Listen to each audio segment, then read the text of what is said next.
Assalamu alaikum wa rahmatullah. Today we're going to be exploring the topic of spiritual love languages. Some time ago I was blessed, alhamdulillah, to be with a group on Umrah. And we were asked to engage in an exercise where we were invited to select one verse or one ayah from the Quran that we felt really resonated with us. And as each one of us was sharing the ayah that they picked, I was struck by the variety and the richness in each one of our selections and how it seemed to match with the personality of the person.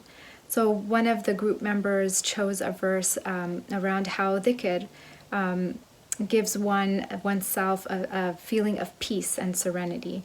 Another person chose an ayah talking about establishing justice on earth. Another person chose ayah about embodying the prophetic motto of being a mercy to all of mankind, and on and on. If you were asked to choose just one verse, one ayah from the Quran that reflected how you connect to your Lord and how you connect to your faith, which one would you choose? And what does that say about the way that you connect?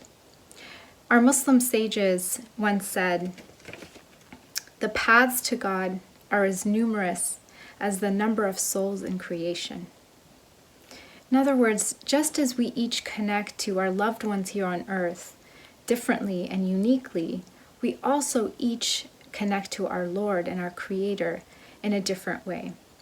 Gary Chapman is the author of a book called The 5 Love Languages. And in his book, he offers that each one of us is inclined towards one of 5 of these love languages, which he coins as quality time, words of affirmation, acts of service, touch, and gifts. So just as each one of us is inclined or predisposed towards one of these languages and connecting with people who are around us, we may also learn that we gravitate towards one of the 5 pillars or one of the 5 rituals that Allah offers us in our beautiful tradition, our beautiful deen.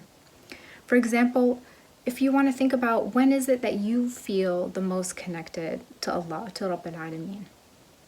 Is it when you affirm the Shahada with words of affirmation in either making your intention for the day, or maybe when you're making dhikr and you're saying La ilaha illallah, Muhammadun Rasulullah? Is it when you're spending quality time with Allah on your prayer mat in the quiet moments of salah? Is it when you're tangibly, physically feeling worship through fasting, through Sawm? Is it when you give the gift, you extend the gift of zakat to others?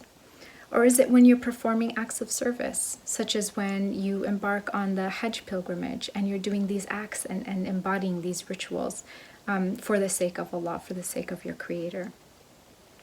Alhamdulillah, God provides us with such a rich variety and array of tools in our spiritual toolbox to be able to connect with Him.